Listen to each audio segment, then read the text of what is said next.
com a compreensão do que fazem as instituições de ensino e pesquisa e como essas instituições comunicam o que fazem à sociedade. E desenvolve pesquisas em comunicação da ciência, percepção pública da ciência, da tecnologia, entre outros temas. A Sabine, ela coordena a agência Bore, junto com a Ana Paula Morales, e a Bore é uma iniciativa criada para conectar o conhecimento inédito, né, o que a gente gera nas pesquisas que nós brasileiros fazemos, aos jornalistas de todos os tipos de veículos de comunicação no país. A ideia, né, da agência é aumentar a presença da ciência, dos estudos feitos no Brasil em qualquer área de mídia nacional e assim ampliar o acesso da sociedade ao conhecimento produzido pelas nossas universidades, institutos de ensino e pesquisa no país. E o nome Bore, B-O-R-I, é uma homenagem à pesquisadora Carolina Bore, que foi a primeira mulher a presidir a Sociedade Brasileira para o Progresso da Ciência entre 87 e 89. Então, é uma homenagem a uma cientista brasileira e uma agência coordenada por 2 brasileiras. E a agência tem o apoio institucional da FAPESP, do Instituto Serra Pilheira e da Cielo. E então, Sabine, bem-vinda, obrigada por aceitar nosso convite. Eu sei que você está muito ocupada, enfim, então foi realmente um privilégio nosso conseguir agenda com você nessa sexta-feira para a gente debater o que está acontecendo nesse momento, que é aprender sobre SARS-CoV-2, Covid-19 em tempo real, entender todo esse momento e saber explicar isso para o público, para os nossos familiares, amigos, colegas, tudo mais. Então, muito bem-vinda, muito obrigada e uma excelente apresentação. Obrigada, Camila, pela apresentação inicial tão atenciosa. Nossa, tô até sem voz de tanto que a gente está falando, né? Você falou que eu estou bem ocupada. Na verdade, todos nós estamos ocupados, né? A pandemia trouxe, com a história do trabalho em casa, o trabalho não tem fim. Então, todos nós estamos trabalhando muito no final de semana. Então, com isso, eu queria agradecer também quem está aqui acompanhando nessa manhã de sexta-feira, considerando que estamos todos ocupados. É uma honra ter tanta gente aqui na sala acompanhando essa nossa conversa. Bom, como a Camila disse, eu sou jornalista de formação, né, jornalista de ciência. Eu trabalhei muito tempo na Folha de São Paulo como jornalista de ciência e fiz uma trajetória acadêmica paralelamente, né, trabalhando com pesquisa com comunicação de ciência, percepção pública da ciência, ou seja, como as pessoas se interessam, conhecem a ciência que é produzida no Brasil, né, avaliando a sociedade brasileira. Trabalhei também ainda trabalho com indicadores, né, de produção científica, mensuração de cienciometria que a gente fala, avaliação de produção científica. Então, estou nesse guarda-chuva acadêmico que é bastante amplo. Então, o que eu trago aqui é uma mistura, assim, uma costura desse meu background, das minhas atividades de pesquisa, que eu sigo fazendo lá no LabJOR da Unicamp, e da experiência com a agência Bore, que, como a Camila apresentou, é uma agência voltada à disseminação da ciência nacional, né, das instituições de pesquisa do Brasil, para a imprensa. É a primeira iniciativa voltada para conectar a ciência nacional com a imprensa. Então, o foco da agência Bore são os jornalistas. Inclusive, se tiver jornalistas aqui acompanhando, eu recomendo dar uma olhada, se cadastrar. Depois eu vou falar um pouquinho mais sobre a Bore. Então, eu faço essa costura. E claro que no meio de uma pandemia, se eu trabalho com ciência, com comunicação de ciência, com percepção de ciência, com indicadores, eu estou num prato cheio tanto da minha atividade jornalística quanto da minha atividade acadêmica. Então, o tempo inteiro eu estou fazendo análises e reflexões sobre o que a gente está vivendo. E ainda ontem, ao longo do dia, eu fiz uma análise que eu queria compartilhar hoje aqui pela primeira vez, uma análise bem específica sobre a cobertura do jornalismo sobre Covid. Mas antes disso, eu queria fazer uma contextualização.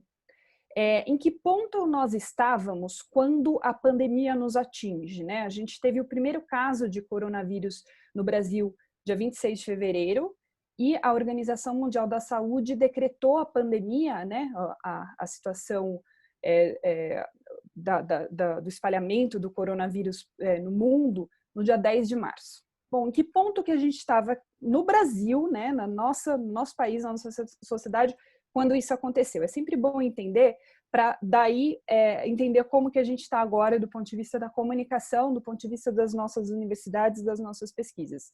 Bom, a primeira coisa que eu queria destacar, que é importantíssimo, a gente estava num momento de crise de recurso para fazer ciência no Brasil, de crise de recursos financeiros.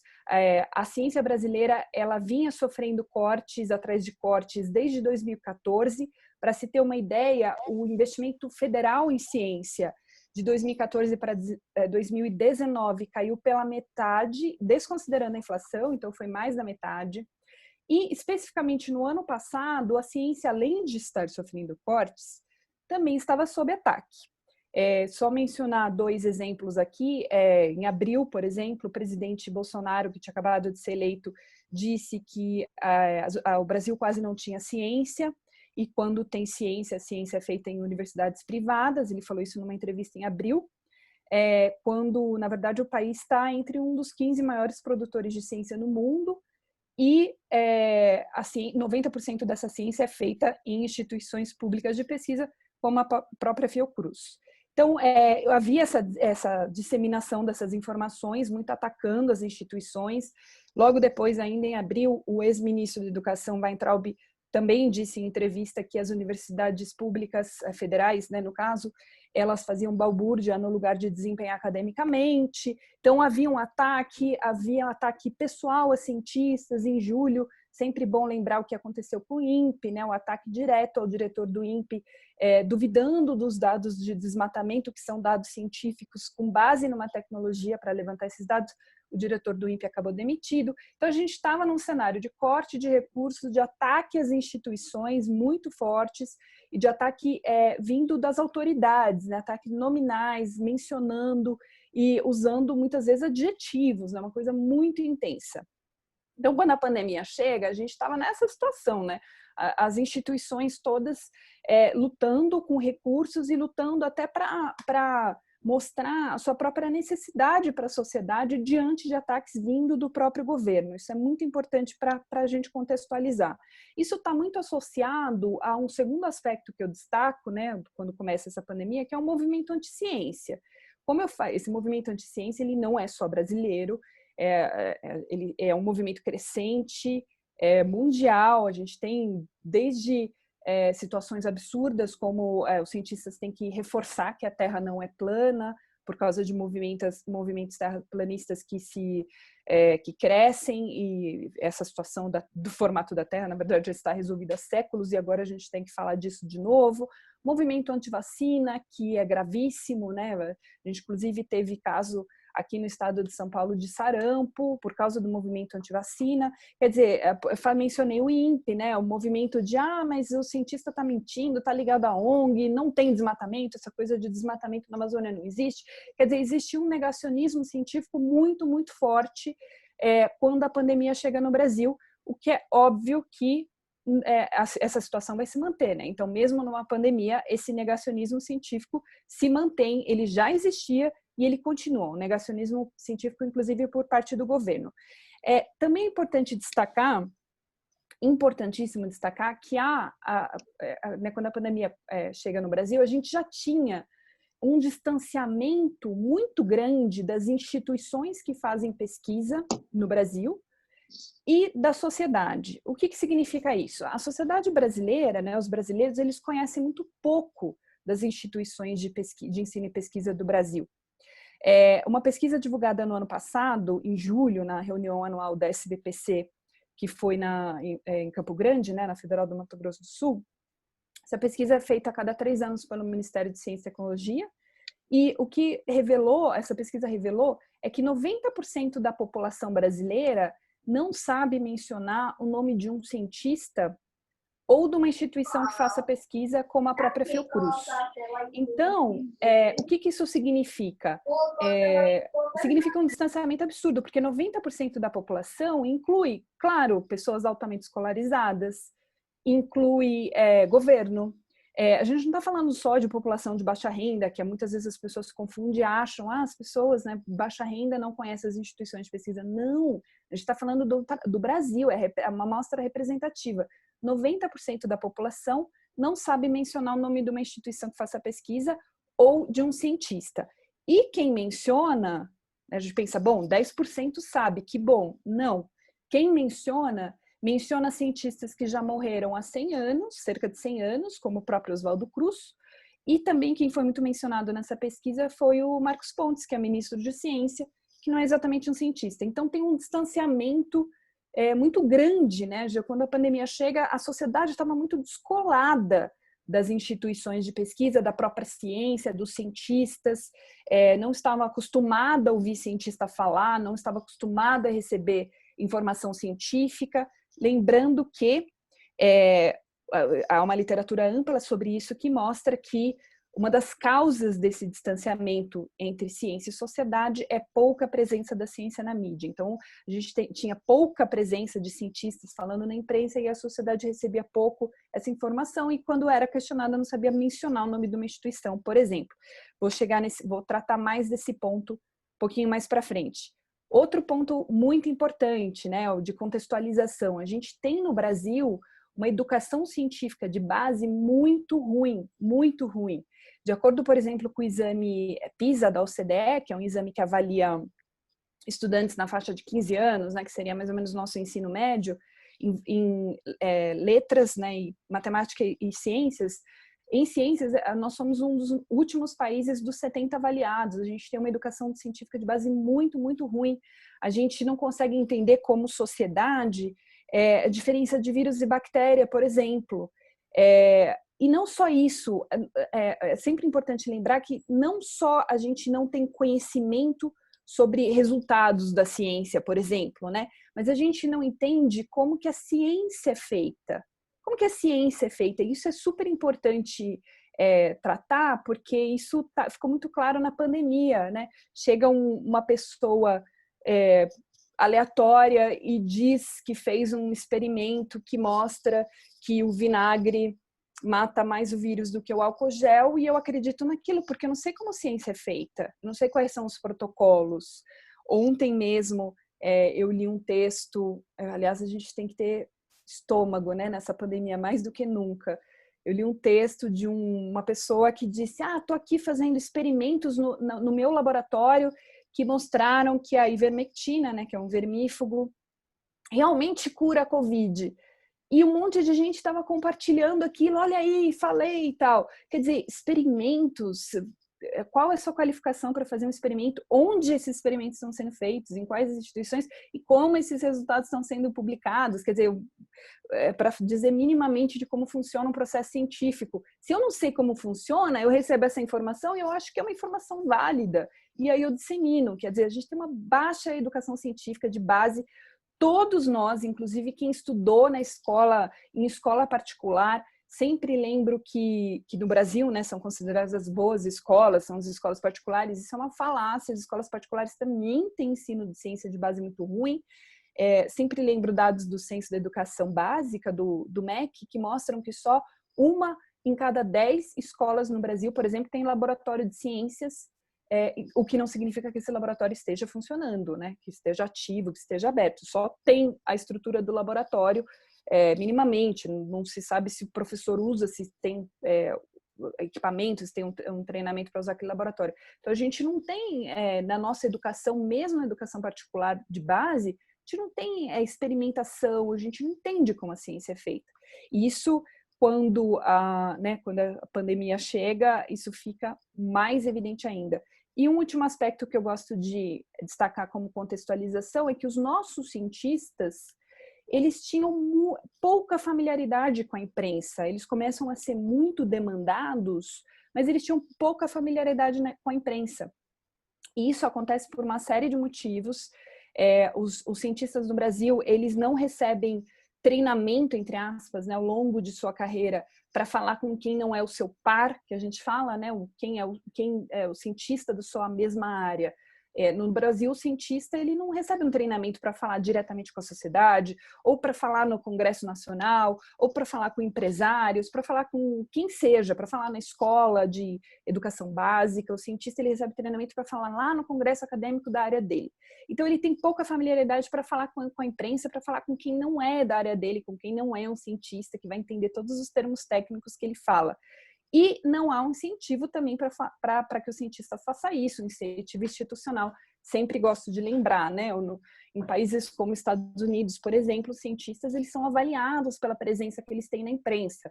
Um cientista que não está na imprensa minimamente, que não conversa com a sociedade via imprensa, lembrando que a forma que a literatura diz, né, que é a forma de chegar à sociedade é a imprensa. A sociedade não vai ler o estudo científico, a sociedade fica sabendo, quem não é cientista, né, do estudo científico, pela imprensa, em sua maioria. Então, o cientista que nos Estados Unidos, por exemplo, não fala com a imprensa, ele não consegue um grant da National Science Foundation, ele não é promovido na carreira.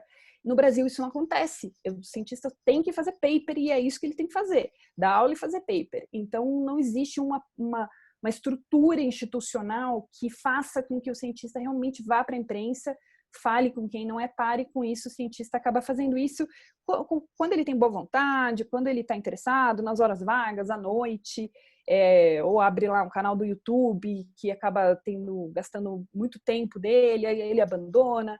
Então, a gente tem um cenário bastante peculiar. Então, retomando, a gente tem um cenário em que a gente tem uma sociedade com baixa educação científica de base, a gente tem um distanciamento muito grande entre instituições de pesquisa no Brasil e a sociedade, o que fica evidente na pesquisa de percepção pública de ciência divulgada ano passado, antes da pandemia, que mostra que 90% da população não sabe mencionar o nome de uma instituição como a Fiocruz ou de um cientista. A gente tem um distanciamento entre cientistas e imprensa, os cientistas não estão acostumados a falar com a imprensa. A gente tem ataques vindos do governo, né, de autoridades às instituições, e instituições trabalhando com cada vez menos recurso ano após ano, desde 2014, né, de acordo com os dados. Quer dizer, é um cenário bastante catastrófico, né, se a gente analisa o que estava acontecendo com o país, né, com as instituições científicas quando começa a pandemia. Bom, aí quando, né, a gente começa a falar, nossa, a imprensa começa a tratar do novo coronavírus e o que está acontecendo, e o caso, e a curva, né, em março a gente teve bastante a disseminação da curva crescendo e as quarentenas sendo decretadas, né, aí a gente começa a trazer cada vez mais a ciência para a imprensa. E aí o que acontece a partir principalmente de março? O que acontece no jornalismo? O que acontece é que a ciência virou a principal notícia. A informação científica virou a principal notícia. É muito importante destacar isso. Então, a pandemia virou a principal notícia. Isso não significa que estamos falando de novas pesquisas. Conheço uma pesquisadora que está fazendo um monitoramento e que, ela ainda preliminar, mas ela está mapeando lá que mais ou menos a cada 10 notícias que tratam da pandemia, da Covid-19 e do novo coronavírus, a imensa maioria, na verdade, não trata de uma nova pesquisa sobre a Covid, por exemplo, né, possibilidade de tratamento e tal. A imensa maioria, na verdade, trata de, por exemplo, conflito político. Fala da pandemia porque está falando de algo relacionado ao Ministério de Saúde, por exemplo, né? A gente está há um tempão sem ministro de saúde, 2 quedas de ministro de saúde seguidas, então o jornalista está escrevendo sobre a situação do Ministério de Saúde e fala da pandemia. Então a informação científica está na imprensa o tempo inteiro, está na manchete do jornal, está na abertura do site de notícia, está nos televisivos. Outro dia eu acompanhei o Jornal Nacional, aconteceu que ainda é o principal televisivo de TV aberta do Brasil, e aconteceu algo bastante curioso, que eu nunca tinha visto na minha história em 20 anos de jornalismo. Em 10 minutos, intervalo de 10 minutos, 4 instituições científicas foram mencionadas e em 3 delas o cientista apareceu falando sobre algo relacionado à pandemia. Imagina, 4 instituições públicas, incluindo a própria Fiocruz, e 3 universidades federais, a Federal do Rio Grande do Norte, do Rio de Janeiro e de Pelotas. Mas só no caso da Universidade de Pelotas é que, de fato, estavam falando da pesquisa, né, daquele estudo EpiCovid, um estudo epidemiológico que está sendo realizado em todo o país, coordenado pelo próprio reitor da Universidade de Pelotas, que é um epidemiologista. Os outros casos eram comentários relacionados à política pública, à tomada de decisão. Não estou dizendo que isso é ruim, estou dizendo apenas que a informação científica está na imprensa como nunca esteve, mas não necessariamente ela é uma nova pesquisa científica sobre Covid-19, o novo coronavírus, um novo resultado de pesquisa. Lembrando que a gente tem, eu estou fazendo um mapeamento com um colega pesquisador que chama Estevão Gamba, que é um cienciometrista da Unifesp. A gente está mapeando todos os estudos científicos no mundo sobre Covid-19 e o novo coronavírus. A gente já tem mais de 10 estudos científicos no mundo por hora, publicados por hora. Isso só considerando estudos científicos revisados, não estamos contando o pré-print, por exemplo. A gente tem muita ciência sendo produzida, mas na imprensa a gente ainda se concentra, no Brasil, né, mais em conflito político, em questões que são paralelas à pesquisa científica, mas que elas têm ganhado uma grande dimensão. Então, o que tem acontecido é que a informação científica ela ganha uma presença que nunca ganhou. Os cientistas eles são consultados o tempo inteiro para diversos assuntos, para comentar uma decisão política, para comentar a reabertura econômica, por exemplo.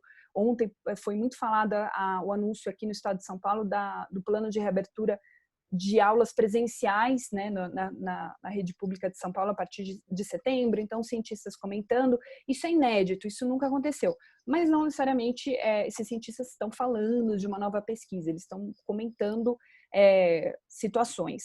Então, o que tem acontecido, né? A ciência vem com muita força para a imprensa e todo jornalista, eu sempre gosto de reforçar isso, todo jornalista virou um jornalista de ciência. Nesse momento, todo jornalista é um jornalista de ciência. Então, são jornalistas, muitas vezes, que cobriam economia, política, polícia, cidades, e que, nesse momento, eles têm que falar com o cientista, eles têm que falar lá com o cientista da Fiocruz da Bahia, tem que entender o que ele está falando. Um jornalista que, vale lembrar, mora no Brasil, estudou na nossa escola de educação de base com educação científica muito ruim, que tem um distanciamento da sociedade. Talvez esse jornalista está lá nos 90% da população que não sabe mencionar o nome de um cientista de uma instituição que faça ciência no Brasil, de acordo com a pesquisa de percepção pública nacional divulgada ano passado. E aí, de repente, esse jornalista tem que escrever, tem que entrevistar um cientista, tem que entender o que ele está falando, tem que achar esse cientista, tem que achar uma instituição, tem que entender, veja só, o jornalista tem que entender com qual cientista ele tem que falar. Eu tenho que comentar tal ponto, mas com qual cientista eu tenho que falar? É com um infectologista? É com um imunologista? É com epidemiologistas? Esses termos todos, para jornalistas não especializados, eles são extremamente desconhecidos. E ele tem que achar uma instituição, entender com quem que ele tem que falar, achar esse pesquisador e falar com esse pesquisador. Bom, aí que eu queria entrar um pouco no que a gente faz no projeto Agência Bore, né, que foi comentado lá no início, que a Camila mencionou. Para quem chegou depois, acho que mais ou menos umas 20 a 30 pessoas chegaram depois. A Agência Bore é um projeto que foi lançado, imagina só, no dia 12 de fevereiro, 2 semanas antes do primeiro caso de coronavírus no Brasil. Esse projeto estava sendo desenhado há 5 anos, a gente estava desenhando e indo atrás de aporte e fazendo a construção tecnológica, porque tem uma construção tecnológica bastante grande por trás. E o que a gente faz é o seguinte, a gente mapeia estudos científicos de instituições de pesquisa do Brasil, públicas e privadas, enfim, a gente mapeia os estudos científicos antes deles serem publicados, porque para a imprensa é muito importante que um estudo científico ele seja inédito, né? A imprensa quer saber do estudo antes dele sair, não depois que ele sai. Então a gente mapeia esses estudos diretamente nas bases, a gente fez um monte de parceria, a gente mapeia os estudos e antes deles serem publicados, em parceria com a autorização de todo mundo, do periódico, do editor, do autor, a gente antecipa esse estudo em uma plataforma que é destinada exclusivamente a jornalistas. O jornalista tem que se cadastrar, tem que mostrar que ele é um jornalista em exercício, e ele tem acesso a um estudo antecipado com texto explicativo e com contato direto, telefone celular, do porta-voz daquele estudo para falar com o jornalista. Isso não né, a gente não criou esse modelo da cartola, esse modelo existe em vários países do mundo, como nos Estados Unidos. Eu, como jornalista de ciência na Folha, usava serviços estrangeiros como esse, então era muito mais fácil saber, por exemplo, o que a ciência americana que estava saindo do forno e falar com o cientista americano, do que saber que ciência estava sendo produzida no Brasil. Então a gente decidiu fazer, Ana Paula Morales, que é minha parceira nesse projeto, a gente decidiu, vamos fazer uma plataforma para jornalistas, em que o jornalista, ele vai lá, cadastrado, ele vai lá, ele tem acesso a estudos científicos que estão para sair e consegue escrever sobre esses estudos e publica as suas reportagens no dia que o estudo se torna público. E consegue facilidade para falar com o autor e tal. E aí veio a pandemia, 2 semanas depois já tinha o primeiro caso no Brasil, e aí os jornalistas começaram, os que estavam cadastrados na Bori naquele momento, começaram a ficar desesperados, pedindo ajuda para a cobertura da pandemia. Então, eu vou contar o que aconteceu no dia 26 de fevereiro, era uma quarta-feira de cinzas, a Bori tinha 2 semanas, a Bori, né, esse projeto voltado para jornalistas, tinha 2 semanas, e aqui tá tudo certo? Vocês estão me ouvindo? Deu uma mudada aqui? Acho que tá tudo certo. Eu achei que tivesse caído. Tô ouvindo. Achei que tivesse caído a minha mudou rede alguma aqui. coisa, mas eu acho que estamos online. Tá bom. Qualquer coisa sinaliza aqui. E aí a gente tinha 2 semanas e o que aconteceu foi que era uma quarta-feira de cinzas, né, o dia 26 de fevereiro, e eu estava no mercado quando 3 jornalistas cadastrados na Bori, que sabiam que eu era coordenadora, me mandaram uma mensagem dizendo assim, olha, preciso de ajuda, eu preciso achar cientistas para comentar o primeiro caso do coronavírus no Brasil, não sei nem que cientista que eu tenho que achar, né, com quem que eu falo para comentar o primeiro caso no Brasil, e lembrando que quarta-feira de cinzas as instituições estavam fechadas, as instituições de pesquisa. Isso foi mais ou menos 6 horas da tarde, a confirmação do primeiro caso, mesmo que fosse um dia útil, elas já estariam fechadas, porque era 6 da tarde, então imagine o jornalista que dificuldade para fazer essa cobertura, né? Um jornalista que muitas vezes não é de ciência, que está lá de plantão na quarta-feira de cinzas, tem que achar um cientista para entrevistar sem conhecer, né, que tipo de cientista ele tem que entrevistar ou que instituição que ele tem que buscar. Então, o que aconteceu foi que a gente percebeu imediatamente, né, que a Covid-19 seria o principal assunto da imprensa e que a gente precisaria ajudar os jornalistas nessa cobertura. Então, rapidamente, a gente criou um banco de fontes na Bori. A gente fez um monte de coisas, mas uma das coisas, a gente criou um banco de fontes em que a gente aciona as próprias instituições, convoca os cientistas pelas nossas redes sociais para atender a imprensa. Então, a gente coloca lá na área fechada para os jornalistas o contato do cientista sobre o que ele pode falar, telefone celular, tudo diretamente, porque lembrando que os cientistas, a gente está falando de cientista de todas as áreas do conhecimento, porque a cobertura de imprensa trata de impactos sociais da Covid, impactos econômicos da Covid, impacto da Covid na educação, na saúde mental, a gente está falando de tudo. Então, tem cientistas de todas as áreas do conhecimento, de todo o país lá cadastrados nesse banco de fontes que cresce todo dia. Hoje a gente está com entre 300 e 400 cientistas cadastrados do país todo e a gente já passou de 1.000 jornalistas cadastrados em todos os estados, menos a gente ainda não tem jornalista do Amapá e do Tocantins. No resto a gente tem jornalistas de todos os estados que estão acessando a Bori para receber estudos antecipadamente, o contato dos cientistas. A gente também divulga 100% dos estudos brasileiros que tratam de Covid-19 estão lá numa área para jornalistas. A gente começou a fazer webinars, como essa conversa aqui, de apoio à cobertura da imprensa. Então, toda semana a gente faz mais ou menos 2. A gente vê um tema que está importante, reúne especialistas e trata daquele tema. E aí os jornalistas podem fazer pergunta ao vivo para os especialistas, né, que são... podem ser, por exemplo, uma vez a gente tratou de impactos sociais, então eram especialistas todos da área sociais, ou impactos na educação, ou infectologistas, então a gente epidemiologistas, então a gente reúne e apoia essa cobertura de imprensa, lembrando que jornalistas têm uma base científica muito ruim, assim como todos nós, né, nós do Brasil, não necessariamente estão familiarizados, muitas vezes não sabem nem falar o nome de uma instituição de pesquisa no Brasil, muitas vezes nunca leram um estudo científico antes na sua formação, nunca falaram com cientista e, de repente, eles têm que fazer essa cobertura tão difícil, que é a cobertura do novo coronavírus, ou repercutir algum aspecto dessa cobertura, por exemplo, ontem, tratar da reabertura, do plano de reabertura das escolas públicas aqui no estado de São Paulo. Quer dizer, com quem que eu falo, o que eu tenho que falar, que ciência que eu tenho que olhar para comentar esse aspecto, né, do novo coronavírus. E aí, o que eu gostaria de destacar, espero que tenham cientistas aqui acompanhando e que levem essa mensagem adiante, é o seguinte: muitos jornalistas, eles precisam de coisas muito simples. Por exemplo, um jornalista, ele precisa muitas vezes entender por que o álcool gel mata o vírus. Ele precisa falar rapidamente ao telefone com um cientista, e eu sempre falo que é ao telefone, porque a cobertura, o jornalismo, ele é muito intenso, ele é muito rápido. Eu preciso terminar um texto nos próximos 20 minutos, eu preciso entrar no ar, na rádio, na TV daqui 10 minutos, então eu preciso falar rápido, não posso mandar um e-mail e esperar uma resposta. Então, muitas vezes eu tenho que falar com o cientista para entender, mas por que o álcool gel mata o vírus? Ou preciso falar com o cientista para entender, mas por que usar máscara protege? Ou por que o isolamento físico é necessário?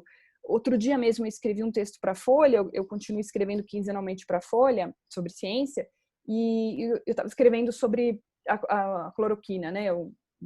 Todos nós escrevemos muito sobre a cloroquina, e, novamente, né, a gente teve que escrever sobre a cloroquina diante de diversas afirmações feitas pelo governo sobre a cloroquina, a gente ficou o tempo inteiro escrevendo sobre a cloroquina. Agora é ivermectina, né, um novo assunto.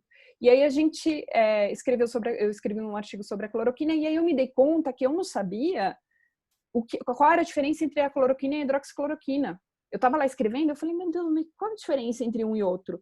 E aí eu né, com 20 anos de jornalismo, saí procurando um cientista que pudesse me explicar. Daí eu achei um cientista que está fazendo um experimento bem nessa área. Eu falei, bom, acho que ele vai conseguir me explicar de uma maneira simples. Perguntei para ele, falei, qual a diferença? Daí perguntei pelo WhatsApp. Aí ele me mandou a fórmula química, a fórmula. Aí eu fiquei olhando aquela fórmula, eu falei, mas o que é isso? Aí eu respondi, eu preciso explicar para o meu leitor qual é a diferença na vida dele, né? Ele precisa entender isso, não a diferença do ponto de vista da fórmula química. Daí ele falou, não, a hidroxicloroquina é derivada da cloroquina e ela é um pouco menos tóxica. Era isso que eu precisava saber. Um é derivado do outro. Ponto. É isso que eu preciso falar para o leitor. Não preciso passar a fórmula química, né, dessas duas drogas. Então, eu precisava entender se elas eram da mesma família, eu precisava saber o que eu tinha que escrever. Então, muitas vezes, na imensa maioria das vezes, os cientistas, eles não acionam, os jornalistas, desculpa, eles não acionam os cientistas para fazer uma grande entrevista, né, para ter uma super reportagem com aquele cientista. Muitas vezes eles precisam tirar uma dúvida. E os nossos cientistas ainda não estão preparados para isso, para tirar uma dúvida. Lembrando que quando o cientista tira uma dúvida de um repórter, ele está falando com a sociedade, porque aquela dúvida é a dúvida da sociedade. O jornalista, ele leva a sociedade para o cientista e tenta esclarecer um ponto que a sociedade está em dúvida, né? Por que a gente falou tanto sobre cloroquina? Porque o presidente estava falando sobre cloroquina e as pessoas estavam falando sobre cloroquina. Por que agora a gente está falando de ivermectina? Porque, novamente, houve, né, declarações sobre ivermectina e as pessoas estão falando sobre ivermectina. Eu tenho um caso na família de uma pessoa que tomou ivermectina que teve um problema de saúde, porque tomou e não deveria ter tomado, teve uma reação alérgica, uma coisa super séria, foi parar no hospital. Anteontem eu estava na farmácia comprando um medicamento para o meu pai e uma pessoa chegou pedindo ivermectina e queria comprar e começou a falar que a farmacêutica explicava que não tinha evidências, que o remédio era profilático para a Covid. Quer dizer, as pessoas estão comprando e tomando, então a gente precisa falar, cientistas precisam explicar que não é evidências. E como que eu explico que não há evidências? Que eu preciso explicar como a ciência é feita. Quer dizer, se não há evidências, né, não existe nas instituições de pesquisa, seguindo o protocolo científico, estudos já publicados, revisados pelos pares, que mostrem que ivermectina em seres humanos e não em células, porque as pessoas também não sabem a diferença. entre uma pesquisa em células e uma pesquisa em seres humanos, ou uma pesquisa em animais, então, porque a gente tem um background científico muito ruim, então precisa explicar didaticamente para o jornalista o que é aquilo, o que é aquele assunto que, né, por que aquela droga ainda não tem um resultado.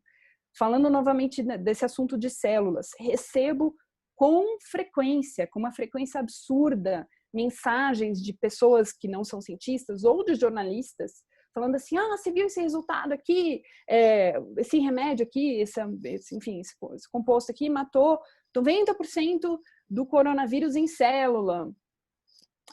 Curou, vai ter a cura da Covid.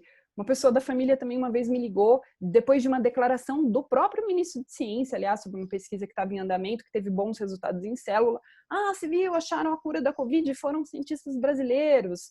As pessoas não entendem porque a gente tem uma educação científica muito ruim de base. E aí eu fui olhar, também escrevi sobre isso para a Folha, não é a cura da Covid, é um bom resultado em célula. Na célula se bombardeia com droga, a célula fica lá, mas com o humano não dá para fazer isso, tanto que de acordo com a literatura, só 7% dos estudos dos experimentos que dão certo em célula também dão certo em humano. Então, a grande chance é de não dar certo em humano. A gente precisa explicar isso o tempo inteiro. Os cientistas, eles são parte disso, eles têm que fazer disso a sua rotina, né? Conversar com o jornalista para explicar, para se posicionar, para dizer, olha, isso aqui não tem estudo, isso aqui não tem evidência, esse estudo mostraram isso, os outros estudos mostraram outra coisa. Jornalistas não estão conseguindo, a gente faz lá na Bore, né, um mapeamento de tudo que sai sobre Covid, mas os jornalistas, eles olham aquilo tudo, lembrando que são 10 estudos por hora, revisados, eles não sabem o que é novidade, o que é importante, o que eu preciso levar para a sociedade, é muito difícil. Então, os cientistas têm um papel muito, muito grande nisso. Agora, um ponto que eu queria ressaltar, que é uma reflexão que eu comecei a fazer ontem, é a seguinte, para fechar aqui a minha fala. Bom, a gente tem um cenário em que a informação científica ela ganhou um espaço grande na imprensa, né? Falei lá no Jornal Nacional, virou a manchete do jornal. Não necessariamente a gente está falando de novos estudos, mas a gente está o tempo inteiro consultando cientistas e trazendo a opinião de cientistas para debater, para comentar aspectos, muitas vezes, de decisão de política pública, né? A ciência e os cientistas estão, e as instituições de pesquisa estão na imprensa como nunca estiveram, o que é ótimo. Mas o que eu comecei a pensar é que, ainda assim, a gente ainda tem um longo caminho pela frente. E esse aumento da presença da ciência na imprensa, ele ainda não está significativo como em outras áreas. Por exemplo, ontem acompanhei na TV a cobertura jornalística da proposta de reabertura das escolas no estado de São Paulo e da proposta de reabertura de bares e restaurantes. Imaginem só, bares e restaurantes.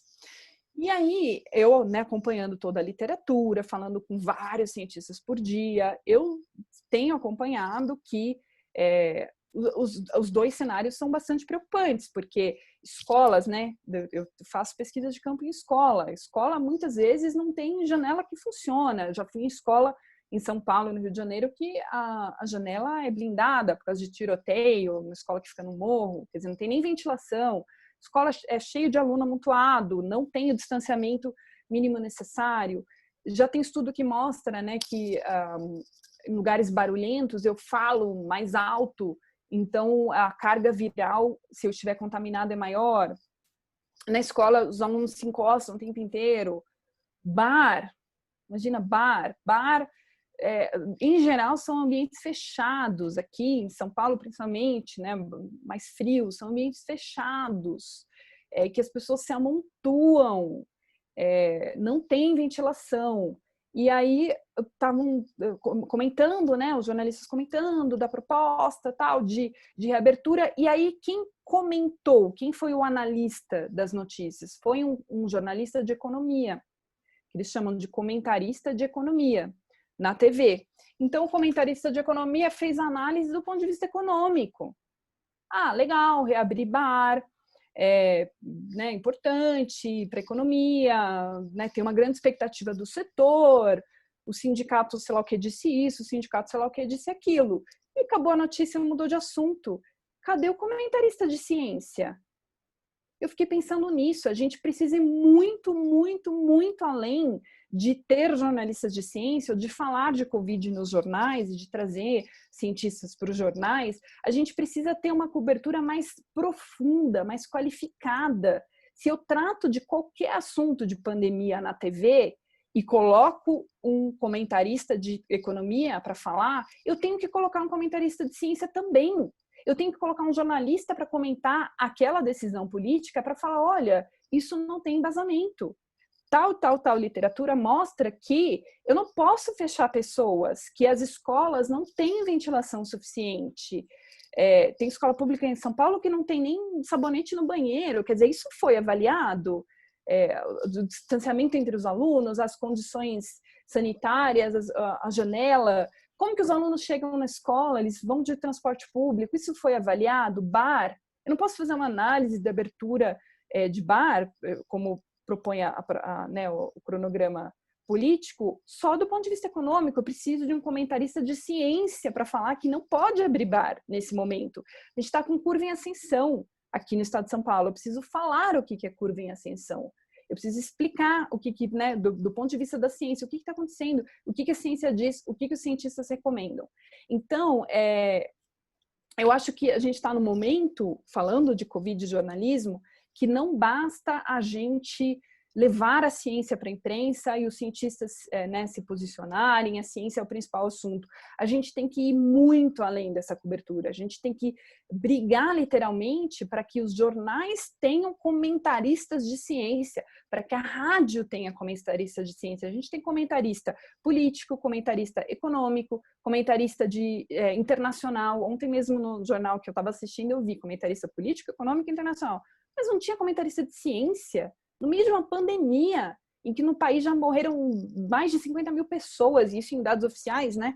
Novamente, a literatura mostra que os dados não contabilizados são muito maiores do que isso, inclusive de contaminados. Quer dizer, a gente precisa ir muito além dessa cobertura. Então, o jornalismo ele tem que ir muito além. A gente precisa analisar, a gente precisa comentar, a gente precisa reforçar com a sociedade, a gente precisa ter uma postura muito mais crítica na cobertura. A gente não pode noticiar olha só, vai ter reabertura econômica, olha o que o dono do restaurante diz, olha o que o sindicato diz.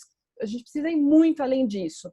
Então, ontem eu comecei essa reflexão de que a gente tem que ir muito além de né, os cientistas terem que falar, os jornalistas terem que trazer a notícia ela tem que ser muito, muito trabalhada do ponto de vista da literatura científica, o que os cientistas dizem naquele momento, especialmente os televisivos, porque os televisivos e rádio são os veículos que chegam nas pessoas. As pessoas se informam ainda muito por TV e rádio. Então, lanço aqui uma campanha, precisamos de comentaristas de ciência na TV, na aberta, na paga, a gente precisa, e na rádio, a gente precisa de comentarista de ciência, a gente precisa ir muito além nessa cobertura. Eu fiquei muito preocupada com a abordagem que tem sido dada e que ontem foi dada ao aspecto da reabertura econômica aqui em São Paulo. Então, eu queria deixar isso para vocês e eu queria também, para fechar, deixa eu até 40 minutos já, só para fechar, ontem o New York Times fez um vídeo editorial, né, um vídeo de opinião, em que ele trouxe uma fala do Neil deGrasse, que é um astrofísico muito famoso, né, um divulgador de ciência nos Estados Unidos. Desculpa, minha garganta está seca. Em que ele disse o seguinte, em março, dia 7 de março, ele falou assim, o Neil deGrasse, olha, a gente está numa entrevista, né? Ele falou assim, olha, a gente está num momento em que a gente vai, a partir de agora, 3 dias antes da OMS decretar a pandemia. A partir de agora, a gente vai viver um grande experimento mundial. E esse experimento será: os cientistas serão ouvidos? Esse é o experimento que a gente está vivendo. Os cientistas serão ouvidos? O que os cientistas dizem, produzem, né, comentam, analisam, será colocado na imprensa? Teremos comentaristas de ciência? Teremos colunistas de jornais de ciência? Os cientistas serão ouvidos nas políticas públicas? Os cientistas serão ouvidos nas tomadas de decisão individuais? Esse é o experimento que a gente está vivendo. Os cientistas vão ser ouvidos? E se eles não estão sendo ouvidos, por que eles não estão sendo ouvidos? A gente agora, nesse momento do experimento, em que eu pelo menos já concluo que os cientistas não estão sendo ouvidos, as pessoas estão decidindo, por exemplo, tomar ivermectina, ou as políticas públicas estão sendo tomadas desconsiderando o que os cientistas falam e o que as evidências mostram. Por que isso está acontecendo? Eu acho que essa é a grande reflexão que a gente tem que fazer. Quer dizer, apesar de todo o jornalismo de ciência, o que está acontecendo que os cientistas, nesse grande experimento mundial que tem sido a Covid-19, de acordo com o Neil deGrasse, por que os cientistas não estão sendo ouvidos? Era essa a mensagem que eu queria deixar. Desculpa ter passado um pouquinho o tempo. Acho que agora a gente consegue dialogar. Sabine, maravilhoso, muito obrigada. Interessantíssimo. Temos perguntas, temos comentários.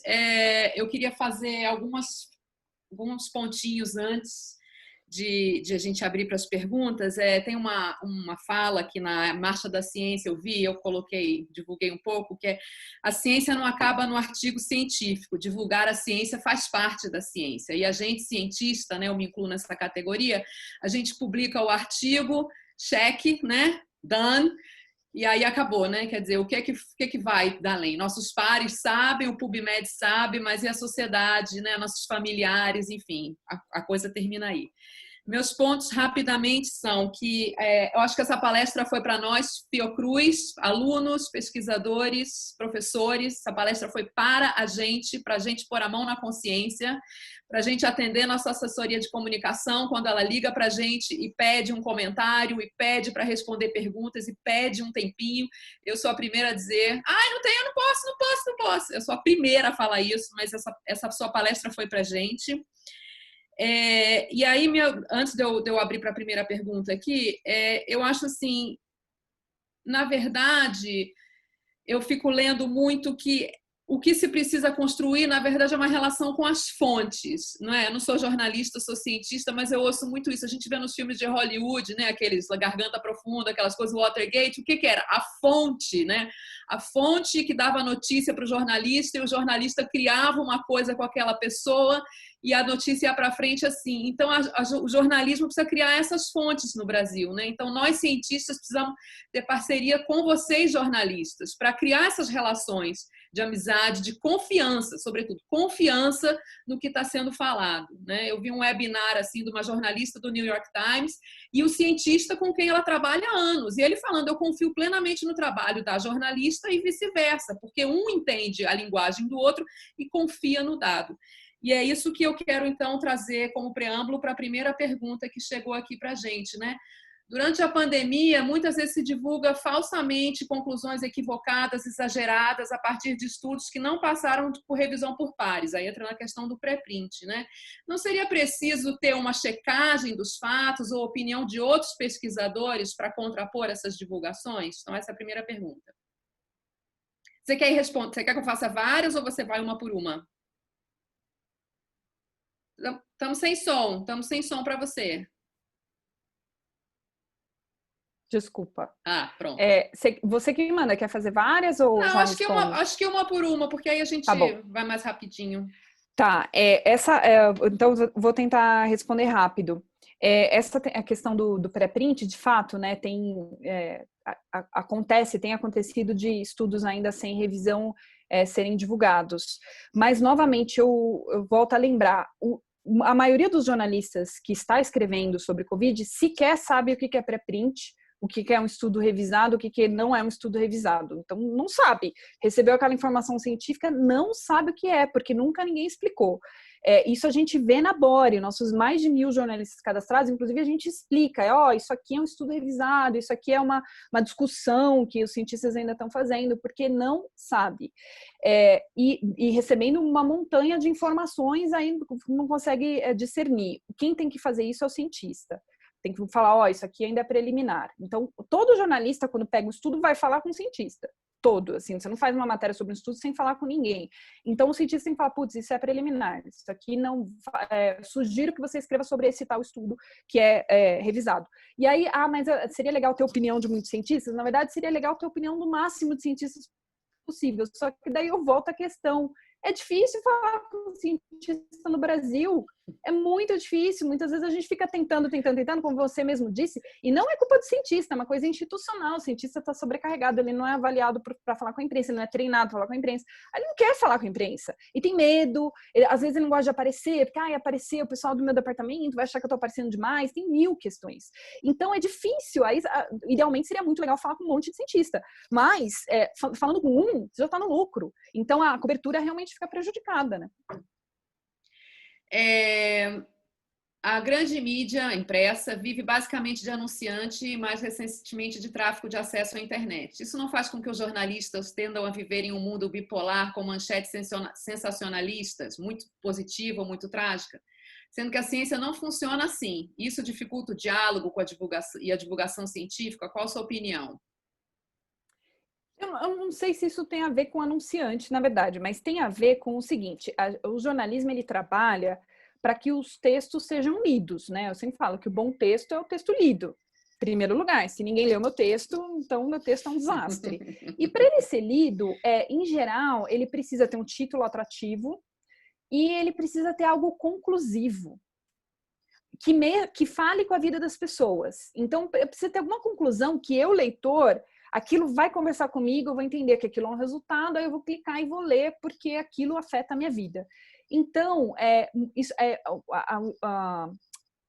assim, o muro ele é muito delicado, porque para eu escrever um texto com algo conclusivo e com algo que chama atenção, que as pessoas vão se interessar, vão clicar e vão ler, e o risco de que isso seja exagerado e sensacionalista é muito grande. Então, novamente, os cientistas podem ajudar nisso, nessa construção. Olha, isso aqui não dá para concluir tal coisa, mas dá para concluir tal aspecto. E aí ajudar o jornalista nessa construção. Mas o que eu acho que a gente não deve fazer é apontar o dedo para o jornalista e falar assim, olha aí, sensacionalista, porque na verdade assim, ele está fazendo um esforço muitas vezes para o texto ser lido, para a informação chegar, ele precisa que a informação chegue, né? E então muitas vezes acaba errando a mão. Mas dá para fazer jornalismo sem ser sensacionalista, com resultados e com informação precisa. Eu fiquei pensando se, quando você comentou essa questão dos bares, né, e dos restaurantes em São Paulo, etc., essas aberturas, eu fiquei pensando, já discuti isso também aqui na minha casa, né, quer dizer, as pessoas, por que elas, o fato do bar estar aberto não quer dizer que eu tenho que ir ao bar, né, quer dizer, o fato de alguém dizer o bar abriu, o restaurante abriu, não quer dizer que eu tenho que ir ao bar. Então eu fico pensando, se eu entendo a ciência, mesmo que é comunicada para mim, eu falo, não, o bar abriu, mas eu não vou ao bar, porque é perigoso eu ir. Né? Então, a falta da compreensão da ciência é exatamente essa, né? Porque se a sociedade compreende, independente do que o dirigente fala, né? Você toma uma consciência, usar a máscara. Eu vou usar a máscara porque eu entendo que é importante eu me proteger e proteger os outros, independente do que fora estão fazendo. Né? Então, essa compreensão falta demais, né? Então, isso é bastante interessante que a desconexão com a ciência, ela afeta os comportamentos individuais, né? Então, eu tomo muitas decisões baseado nisso, né? Isso em todos os aspectos da vida, em aspectos alimentares, eu não entendo o rótulo o rótulo do shampoo ou a embalagem da coisa que eu estou comendo, eu não entendo, então eu tomo decisões alimentares, eu tomo decisões para a minha vida, do que eu vou usar de tecnologia, de tudo, muito com base no conhecimento ou desconhecimento que eu tenho de ciência. E isso é muito grave. Agora, o que acontece? Num país como o Brasil, em que a educação científica é ruim, mesmo em quem é altamente escolarizado, a política pública tem que ser mais forte. Então, eu não posso deixar para o cidadão o poder de escolher ir ao bar ou não. Eu tenho que decidir, com base em evidências, não vai abrir bar, porque isso vai colocar todo mundo em risco. Então, eu não posso deixar que a pessoa decida se ela vai correr risco ou não, porque ela não entende o risco. Então, a política pública teria que ser mais forte. O problema é que a gente está no sentido oposto. Um aspecto que eu considero difícil de trabalhar em comunicação científica é a opinião pré-formada das pessoas. Se o que trazemos de informação vai de encontro às convicções, tudo é recebido com grande desconfiança. Isso pode ser revertido com mais informações ou são necessárias estratégias de educação mais profundas do que entregar mais informação? Nossa, esse é um assunto extremamente complexo, que inclusive é um grande campo de estudo que tem crescido. O que a literatura tem mostrado é o seguinte: chama viés de confirmação isso, na literatura. Então, assim, eu acredito numa coisa. Se eu recebi uma informação que está de acordo com o que eu acredito, mesmo que essa informação seja toda troncha, eu acredito nisso, está confirmando o que eu acredito, então é isso aí.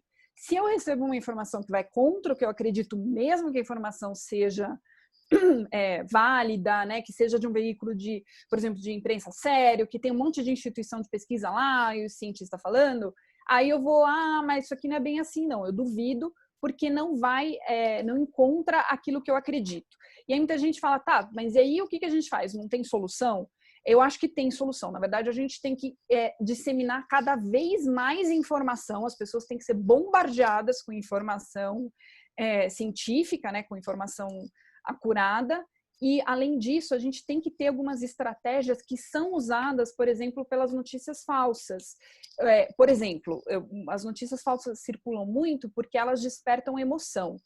Todo mundo aqui já deve ter recebido uma notícia falsa que começa com você foi enganado, tarará, e aí você lê aquilo, você fica com raiva, ela te desperta uma emoção. E aí você compartilha de raiva. Então, o que a gente tem que fazer, isso é estudado, assim, por que a gente compartilha foto de gatinho, que eu acho fofo, me despertou um sentimento. Então, a gente tem que despertar sentimento nas pessoas, na nossa comunicação. Eu tenho que despertar alguma coisa, e aí eu despertando, a pessoa compartilha. Notícias de ciência, em geral, não despertam nada. É um texto difícil de entender, com um gráfico que eu não sei ler, porque a nossa educação também de matemática é péssima. Eu falo, não entendi nada, isso aqui não vou compartilhar. A gente tem que despertar sentimento. Quem é uma pessoa que tem despertado sentimento e falado claramente e mostrando o rosto, né, que é humanizar a ciência? O Átila Yamarino. Ele faz isso brilhantemente, ele ele furou todas as bolhas, porque ele fala, ele desperta sentimento, ele mostra a cara dele, você olha para o ser humano Átila falando, não para o cientista de jaleco, num laboratório, num lugar que eu nunca vi na vida, né? Então, é um ótimo exemplo de como é possível fazer isso.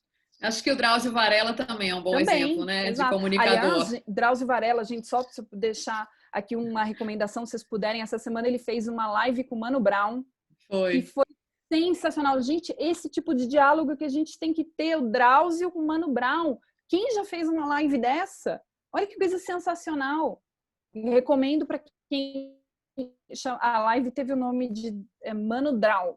Se alguém tiver interesse, foi sensacional. Quando surgem estudos divergentes na ciência, né, uma coisa contrapondo a outra, a população interpreta que a informação da ciência não é confiável. Né? Como trabalhar esse conceito para a população? Então, isso acontece porque as pessoas não entendem como a ciência é feita. Eu estou falando pessoas, então assim, a pessoa que está lá longe, a sociedade, Sim, né? claro. Inclusive, nós somos parte da sociedade.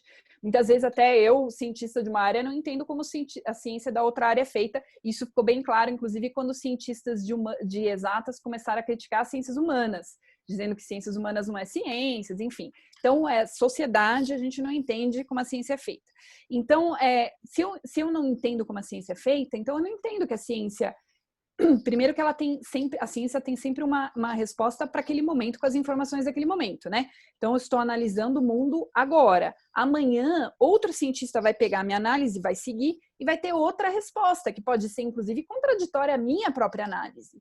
Ou pode complementar, ou pode evoluir. Então, se eu não entendo como a ciência é feita, se eu recebo uma informação, daqui a um tempo eu recebi outra, ou, por exemplo, no caso do próprio estudo que o Átila divulgou lá com os dados iniciais da pandemia, que podemos chegar a 1 milhão de mortos. Bom, eram informações daquele momento.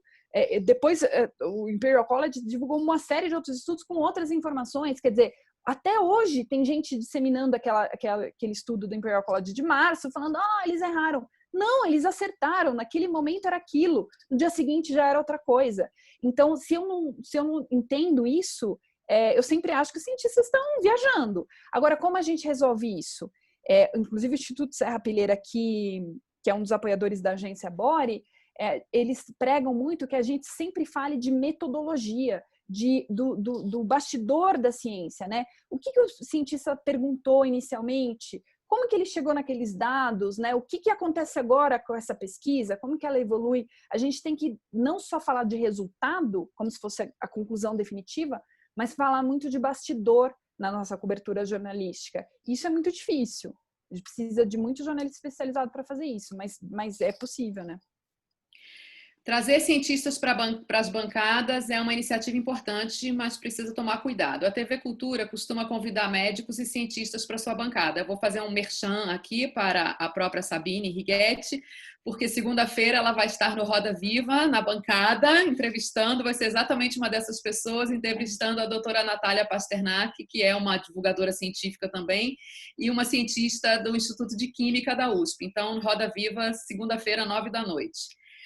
No entanto, em nome do princípio jornalístico de ouvir os dois lados, muitas vezes aparecem cientistas que defendem cloroquina e ivermectina como tratamentos. Como evitar isso? Então, ouvir os dois lados, mas um lado que é, entre aspas, absurdo. Não, isso está totalmente errado. Na verdade, existem alguns médicos, e eles são minoria, que não são cientistas. Eu estou falando que está errado o que está acontecendo, não está errada a colocação da pessoa, a colocação da pessoa está certa.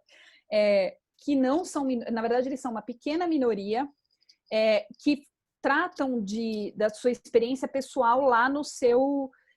na sua prática. E, mas eu dei para os meus 2 pacientes. Isso não é ciência. O que eu acho que está errado é trazer isso com o mesmo peso para o debate do cientista que traz as evidências. Então, por exemplo, a própria Natália, que vai estar no Roda Viva, ela opina sobre cloroquina, ivermectina, com base nos últimos estudos que saíram.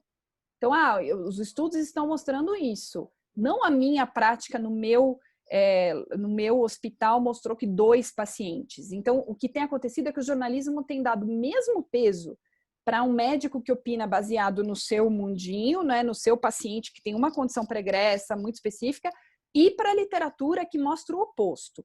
Não acho que toda discussão tem que ter 2 lados, não. Eu acho que a discussão tem que ter o lado da ciência numa pandemia. A gente tem que discutir o lado da ciência. O que as evidências mostram? As evidências mostram isso. Não tem outro lado. O que a maioria dos cientistas mostra? O que o consenso mostra? Não tem outro lado. Essa questão de controvérsia científica, né, da gente achar, de repente, um outro lado, tudo bem, os economistas falam uma coisa, os cientistas falam outra, ok. Isso seria outro lado. Agora, outro lado da ciência não tem. Exatamente. Agora, sou jornalista recém-formada, olha que bom, e cada vez mais busco seguir a área científica, excelente.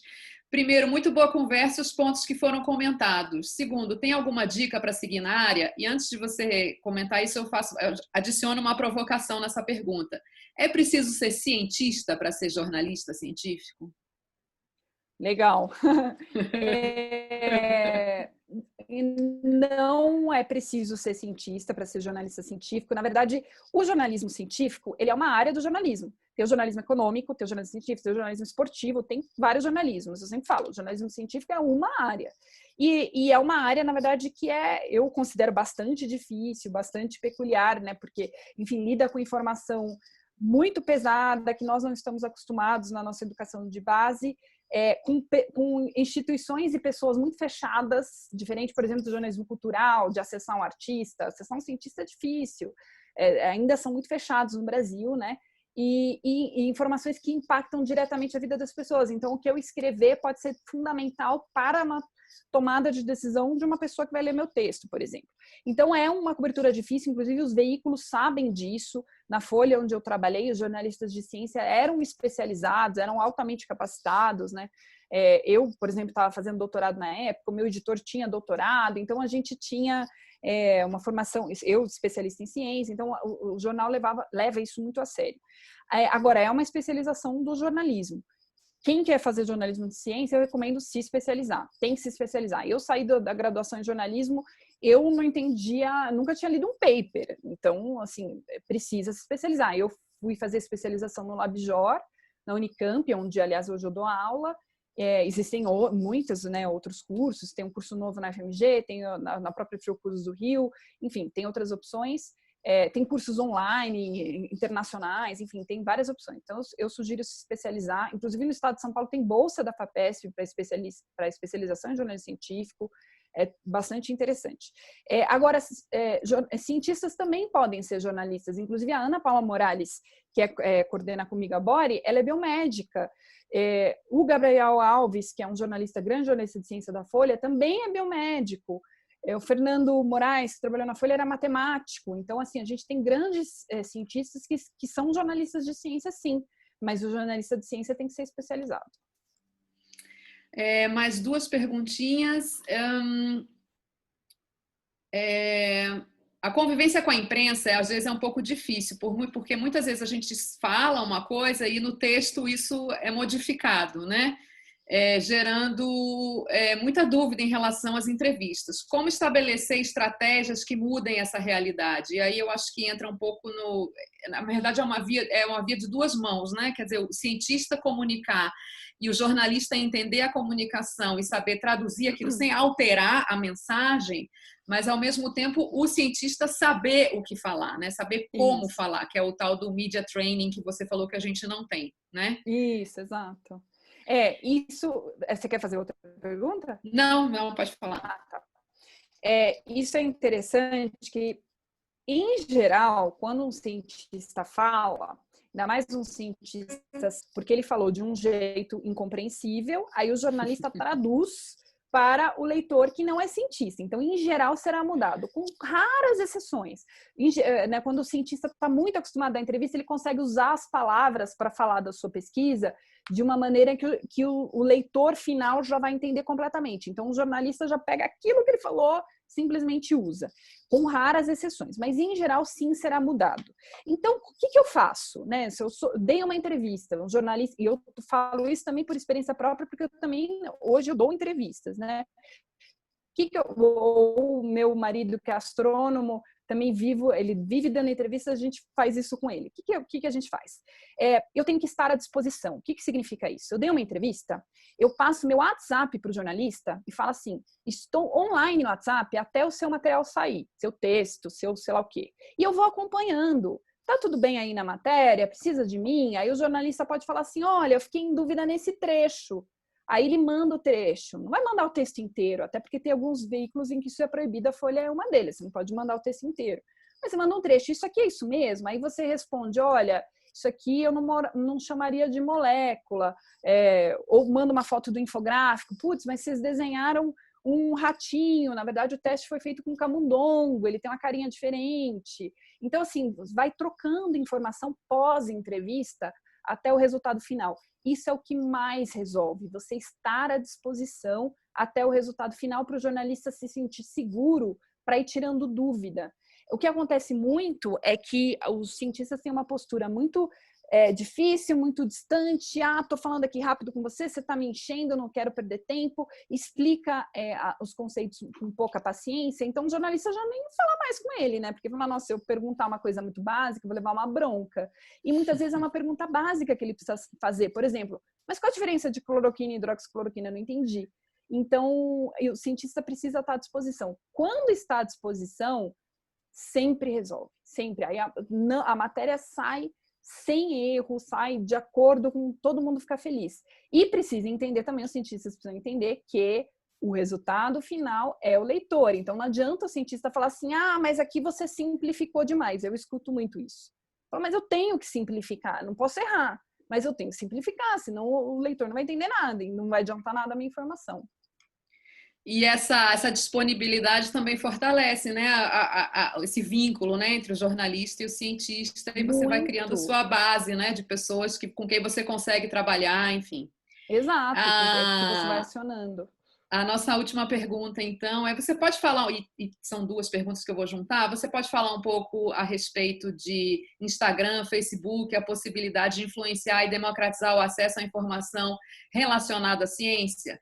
E, ao mesmo tempo em que se usa essas bases, né, não tem um aumento da possibilidade de mandar de notícias falsas, né, serem espalhadas por esses mesmos meios. E aí eu vou juntar isso com uma outra pergunta, que é o que você acha dos digital influencers e se eles só atendem um público jovem. Eu não sei nem se tem um digital science influencer, se tiver, gostaria de seguir, não conheço, não ouvi falar, mas se tiver, me avisem. Então, assim, como falar com essas plataformas e falar com o público jovem. E eu vou adicionar uma observação minha. No Instagram tem alguns canais que eu sigo e às vezes eu vejo uma notícia assim que eu olho e falo assim, não é possível que isso aqui é. a vacina vai começar a ser testada semana que vem no Brasil. E eu fico um pouco preocupada, assim, com essas chamadas muito, sabe?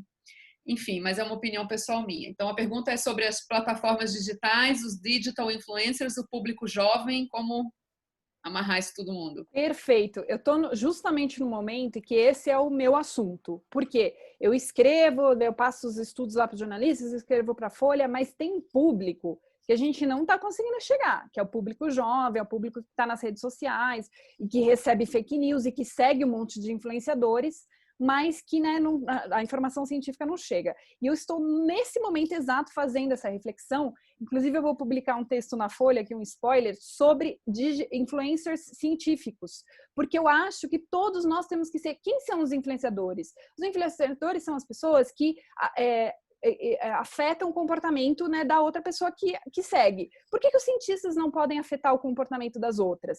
Eu digo isso por uma experiência pessoal. Desde o início da pandemia, eu comecei a compartilhar nas minhas redes pessoais. Eu comprei uma bicicleta de spinning e comecei a compartilhar minhas aulas, o que eu estava fazendo e tal. Eu faço spinning porque eu tenho colesterol alto, eu não posso... Primeiro, evidência científica, eu não posso sair de casa para fazer esporte, eu tenho que ficar em casa, isolamento físico. Segundo, eu tenho colesterol alto, então eu preciso fazer atividade aeróbica para baixar um pouquinho, né? Porque comida só não adianta e eu tento controlar sem remédio. Porque eu estava extremamente ansiosa sem fazer exercício, porque me ajuda a concentrar. Tem ampla literatura que mostra que exercício físico ajuda a concentração, ajuda, né, inclusive melhora o desempenho acadêmico. Então, eu tenho um monte de evidências que me levam a fazer exercício físico. Só que se você vai no Instagram e procurar exercício físico, você vai ver um monte de gente que toma suplemento, que toma um monte de coisa sem evidência, que promove o exercício físico com outro embasamento. Aí eu comecei a falar, meu Deus, eu tenho que promover o exercício físico com o embasamento que me leva ao exercício físico, que não é o corpo perfeito, que não é o suplemento que só sobrecarrega o rim, que não é um monte de remédio que eu tomo para emagrecer, depois eu vou falar que eu emagreci só fazendo exercício. Eu não vou mentir dizendo que fazer exercício é super fácil, porque a literatura mostra que não, nós somos preparados para sermos preguiçosos, né? O ser humano é desenhado para economizar energia, então eu vou falar, é difícil mesmo, tem que ter rotina, tem que se forçar, tal. Isso é influência científica, né? Então, aí eu comecei a falar isso, a gente tem que ser influencer científico, e eu comecei a prestar atenção em alguns influencers, por exemplo, Hugo Fernandes Bill, @Hugo Fernandes Bill, é um biólogo da Estadual do Ceará. Ele é todo bonitão, tem uma tatuagem de cobra aqui, é jovem, tal, todo descolado, tem um Instagram cheio de seguidor e ele fala de ciência, ele fala de zoologia, no meio de um monte de coisa que ele fala de ciência. Inclusive, a gente vai fazer uma live na quinta-feira da semana que vem, pelo Instagram, eu e o Hugo falando de jornalismo de ciência, de cobertura de ciência, ele é todo bonitão e tal.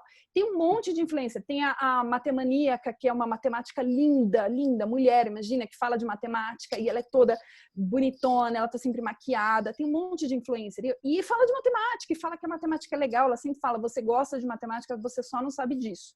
Os seguidores dela são jovens. O Átila é um grande exemplo de um influencer, né? Ele fala com o público jovem pelo YouTube, o público dele é jovem, são milhões de pessoas.